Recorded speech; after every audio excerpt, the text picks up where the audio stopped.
Welcome back to my channel nature creation. আশা করি তোমরা সকলে ভালো আছো, আমরাও ভালো আছি। তো বড়োদেরকে প্রণাম, ছোটোদেরকে অনেক অনেক ভালোবাসা দিয়ে ভিডিওটা আজকের এখান দিয়ে স্টার্ট করলাম।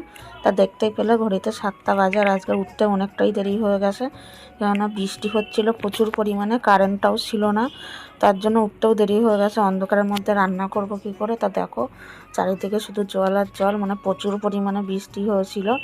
তো আজকে বুধবার, তো দেখো স্নান টান করে চলে এসেছি সোজা রান্নাঘরে। তো এখানে টমেটো দিয়ে ডাল করছে আজকে, শুকনো লঙ্কা আর সর্ষে ফোড়ন দিয়ে। এদিকে ভাত বসিয়ে দেবো, এদিকে মাছও মশলা মাখানো হয়ে গেছে, আর করবো আলু ভাজা। হচ্ছে আজকের মেনু হচ্ছে এই। আর সকাল সকাল সব কাজ কমপ্লিট করে নিয়ে তারপরে কিন্তু রান্নার সামনে চলে এসেছি তোমাদের সাথে দেখা করতে। তো এদিকে দেখতেই পেলে ভাত বসানোর ডাল, আর এদিকে দেখো মশলা পাবদা মাছ ফ্রাইটাও হয়ে গেছে, আর এদিকে আলু ভাজা, মানে রান্না সব কমপ্লিট। এবার তোমাদের দাদাভাইয়ের ভাত গুছিয়ে দিয়ে তারপর ভাত রেডি করে দেবো টিফিনের জন্য। তো দেখো টিফিনের ভাত রেডি হয়ে গেছে, আর আলু ভাজার মধ্যে না শুকনো লঙ্কা দিয়েছিলাম, সেটাই তোমাদের দাদাভাইয়ের পাতে দিয়ে দিলাম, আর ছেলের ও বাবার ভাত বেড়ে দিয়েছিলাম। যাচ্ছি বাজারে। আজকে তোমাদের সাথে আমি সারাদিন দেখা করিনি, মানে সকালবেলা একটুখানি ভিডিও শেয়ার করেছিলাম, আর করতে পারিনি। চলো বাজার দিয়ে এসে তারপর আবার শেয়ার করছি তোমাদেরকে। বন্ধুরা আজকের কতটা গরম, আমি কিন্তু দেখো বাজার দিয়ে এসে পুরো ঘেমে গেছি। চলো কি কি বাজার নিয়ে এসছে তোমাদেরকে দেখিয়ে দিই।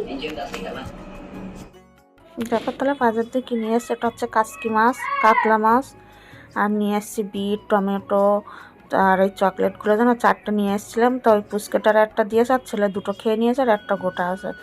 আর বাঁধাকপি, আর এটা হচ্ছে ব্যান্ডেড, এটা এনে রেখে দিলাম, কখন সময় অসময় কাজে লাগে। আর এদিকে 4টি ক্রিম বিস্কুট আর নিবিয়া, সবটা যেন ছোটো থেকেই নিলাম, যেহেতু ছেলে একাই মাখে, আর গরমকালে তো ওইগুলো মাখাই যায় না।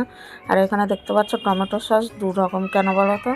এই ছোটো 2 টাকা প্যাকেটগুলো যেন ছেলে টিফিনে নিয়ে যেতে পারে, আর বড় পাউচগুলো ওগুলো ঘরেই রাখা হয়। আর এদিকে ম্যাগি, গুঁড়ো দুধ, শ্যাম্পুর একটা চেন, সানলাইট সার্ফ, ওদিকে করলা, আর ধনে পাতা, আর ডিম। এইগুলো যেন দেশি ধনে পাতা, খেতে খুবই দারুণ লাগে। তো সব আমি বেছে টেছে নিয়ে রেখে দিয়ে তারপর এখানে দেখো ডিম আলু সিদ্ধ বসিয়ে দিয়ে তারপর মাছটা কাটতে বসে যাব। আর আজকে ডিম আলুর তরকারি করব রাতে, আর মটরশুঁটি আর ধনে পাতা দিয়ে। তারপরে দেখো এগুলো সিদ্ধ বসিয়ে দিয়ে আমি কিন্তু মাছটা কাসকি মাছটা আমি বেছে রাখছি, কেননা সকালে এটাই রান্না করতে হবে। আর সকালবেলা কেটে কুটে রান্না করাটা না খুবই ঝামেলার জিনিস, মানে এগুলো তো কাটতে টাইম লাগে। তো দেখো সিদ্ধ হয়ে হচ্ছে ওইদিকে, আর এদিকে কিন্তু আমি মাছগুলো দেখো হয়েও গেছে অনেকটা, আর অল্প কটা আছে। তা মাছগুলো ধুয়ে নিয়ে এসে তারপর তোমাদের সাথে দেখা হচ্ছে। আর তারপরে কিন্তু ডিমটাও রান্না করে নেব, কেননা এটাও অনেকটাই রাত হয়ে গেছে। বাজার দিয়ে এসে এইগুলো করতে না খুবই দেরি হয়।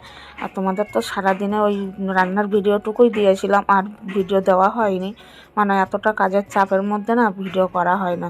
আর ভিডিওগুলো অনেকে বলছে বড় বড় হয়ে যাচ্ছে, কিন্তু দেখো সবটাই যদি তোমাদের সাথে শেয়ার করতে যাই তো সেগুলো তো অনেক বড় হয়ে যায়। তাও কেটে কেটে যতটা পাচ্ছি ততটাই দিচ্ছি। তা দেখো এখানে মাছ সব ধুয়ে নিয়ে আসা হয়ে গেছে, এবার ওইগুলো ফ্রিজে রেখে দিয়ে আমি এবার ডিমটা করে নেব।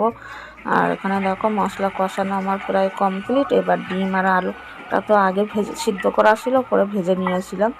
তো এবার মশলা কষিয়ে নিয়ে এবার ডিম আর আলুগুলো দিয়ে, আর ডিমটা আজকের জন্য কষা কষা করবো। আর খেতে কিন্তু খুব খুব দারুণ হয়েছিল। মানে আমি বাসি তরকারি খাই না, আমি এই ডিমের তরকারি পরের দিনও পর্যন্ত খেয়েছি। আমি কিন্তু এডিট করছি পরে। তো দেখো এবার আমি নামানোর আগে দিয়ে দেবো। নিজে রান্না করে নিজের প্রশংসা করছি, বুঝতে পারছো তাহলে কতটা ভালো হয়েছিল। মানে আমি ভাবতে পারিনি যে তরকারিটা এত সুন্দর হবে। আর দিয়েছিলাম কী বলো তো, একটু ওই পেঁয়াজটাও একটু বেশি দিয়েছিলাম। আর আমি রসুন বাটা তো বেশি খাই না, আমাদের ঘরে খায় না, গন্ধ পায়। আর ওই বাটা মশলা ছিল সেই দিয়েছিলাম, আর টমেটো, ব্যাস এই দিয়েই আদা জিরে বাটা এগুলো তো দেয়। আর এই দেখো কালারটা কত সুন্দর। তো তোমাদের আজকে ভিডিওটা কেমন লাগলো লাইক কমেন্ট আর শেয়ার করে জানিও।